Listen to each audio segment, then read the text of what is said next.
this is James, and welcome back to another Shimwrecker review. Today we are going to be looking at the new Roto Grip Rubicon. This is an asymmetric ball that was released back in September in their HP3 line.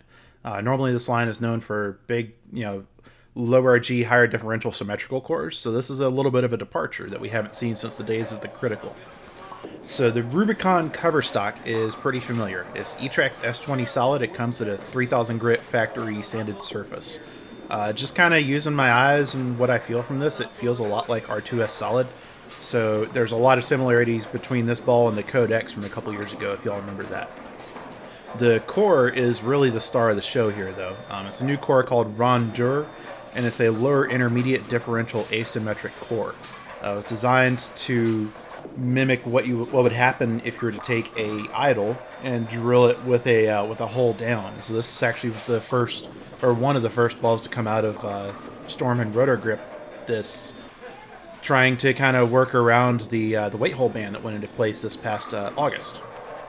So what you get from this ball, and kind of what I touched on, is something that's kind of in between a lot of other stuff. So it's not quite as diggy as something like a Phase 2, an Idol, an Axiom, something like that. But it's also not as clean as something like an Astrophysics, an Idol Pearl, the new Idol Synergy, etc., etc. And so this is kind of a really nice bridge type of reaction, as you can see here from these shots that I've been throwing here at Village Lanes in Durham, North Carolina. I've been showing the pin down ball here in these shots so far, and as you can see, not cutting a single shot out. This is just me striking at will with this ball all over the lane. Sanded asymmetrical balls, I tend to run into a lot of angle issues with pin-up layouts, and so I've chosen to show the pin-down layout kind of initially because I think it's a little more representative of what the ball is actually capable of doing, and I feel a lot more comfortable with this one. So then let's mix in some of the some shots from the pin-up ball, and we can kind of compare and contrast this a little bit. You can see that they're both fairly similar in a lot of respects, and they both look very, very familiar. It's just the pin-up ball is a little bit more responsive, a little more defined directional change, and a little bit more total directional change. And that's just due to the differences of pin up versus pin down. The comparison also makes a lot of sense here because the layout for these two balls, they're both 4.5 inch pin to PAP and 4.5 inch mass bias to PAP. So the only thing I'm changing is pin up versus pin down. So then you have this smoother, rounder, kind of a little more control-oriented shape of the pin down ball. But then the pin-up ball, you can see, starts to kind of dig in and kick a little bit harder and a little bit sooner than the pin-down version. So that's kind of a good illustration of both the capabilities of this ball from a shape perspective, as well as what it can do when you start kind of tweaking the layout a little bit. This is a very tunable core, which makes it a lot of fun to work with as well. So now that we've looked at this, let's also mix in a few shots with my old faithful pin-up Phase 2 that goes everywhere with me. Same basic layout as the pin-up Rubicon, 4.5 inch pin to axis, and 2 inch pin buffer, so that puts the pin above my bridge.